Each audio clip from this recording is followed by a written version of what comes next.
আমি বারবার ফেসিজম আর ফেসিস্ট সরকার এটা বলাও পছন্দ করি না, কারণ ওরাও তো আমাদের পরিবারের সদস্য, রাজনৈতিক পরিবারের সদস্য। ভুল মানুষ করতে পারে, করাপশনও মানুষ করতে পারে। ভুল যে করবে সে সরি বলবে, করাপশন যে করবে তার শাস্তি হবে, ন্যায় বিচারের মাধ্যমে সেই শাস্তি নিশ্চিত হবে, কোনো অবিচার করে নয়, কারো উপর জুলুম করে না।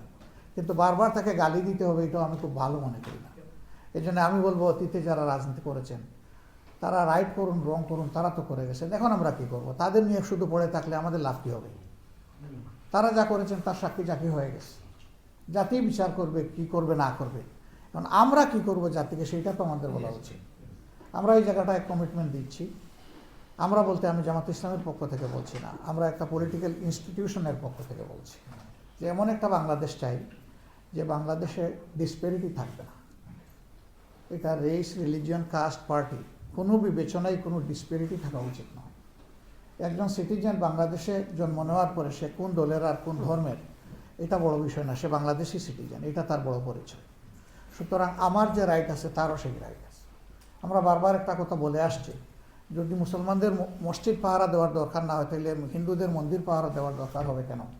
নিশ্চয়ই এমন কিছু কাজ আমরা করেছি যার কারণে ওইটা পাহারা দেওয়া লাগে। ওই কারণটা দূর করতে হবে, যাতে কারোই কোনো ধর্মীয় প্রতিষ্ঠান পাহারা দেওয়ার দরকার না হয়, সবাই স্বস্তিতে তার ধর্মের কাজ সে করতে পারে। নারী পুরুষের উনি ব্যাপারটা পলিটিক্যাল আনলেও আসলে পলিটিক্যাল না। আল্লাহ তাআলাই তো জুড়ায় জুড়ায় সমস্ত সৃষ্টি, যারা জীবন আছে তাদের সকলকে জুড়ায় জুড়ায় পয়দা করেছে, শুধু প্রাণী না, উদ্ভিদও। আমি সায়েন্সের ছোট্ট ছাত্র হিসাবে আমি এটা পর্যবেক্ষণ করেছি যে আল্লাহ তাআলা শুধু প্রাণী জগৎকে জুড়ায় জুড়ায় নয়, উদ্ভিদ জগৎকেও জুড়ায় জুড়ায় পয়দা করেছে। সেটা কেন? এই দুইয়ের সম্মিলনেই পূর্ণতা পায়, একে অন্যের পরিপূরক, সাংঘর্ষিক নয়।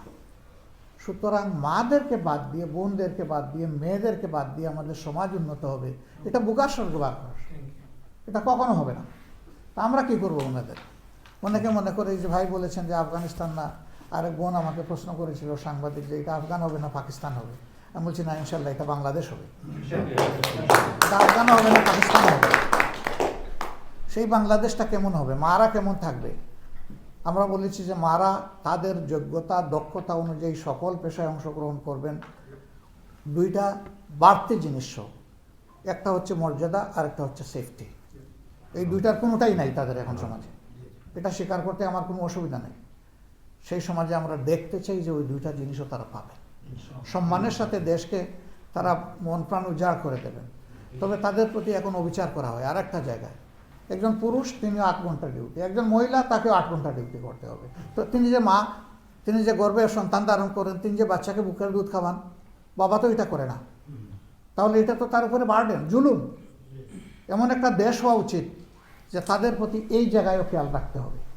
পুরুষের ডিউটি যদি 8 ঘন্টা হয় তাদের 6 ঘন্টা করে দেওয়া উচিত। তবে একটা ফ্যামিলি ব্রাইট ফ্যামিলি হিসাবে গ্রো করবে। বিজনেসের ক্ষেত্রে আমার অনুরোধ যে আপনারা আসুন, বাংলাদেশ আসুন, প্রিয় বাংলাদেশে আসুন। আপনারা আমাদের ময়লা আবর্জনাকে দেখে দূরে যদি থাকেন তাহলে ওইটা আরও ময়লা হবে। আপনারা যখন আসবেন তখন এখানকার অভিজ্ঞতা ওখানে কাজে লাগবে। আপনাদের অভিজ্ঞতা, আপনাদের ফান্ড আর ওখানের হাতগুলো আপনাদের দিকে আগে আসবে, দেশ উন্নতির দিকে যাবে। এটা সিলেটেই করেন আর নর্থ বেঙ্গলেই করেন, দেশ আমাদের ছোট্ট দেশ। ছোট্ট একটি দেশে 18 কোটি মানুষ, দুনিয়ার কোথাও এত থিকলি পপুলেটেড কোনো কান্ট্রি দুনিয়ায় নাই।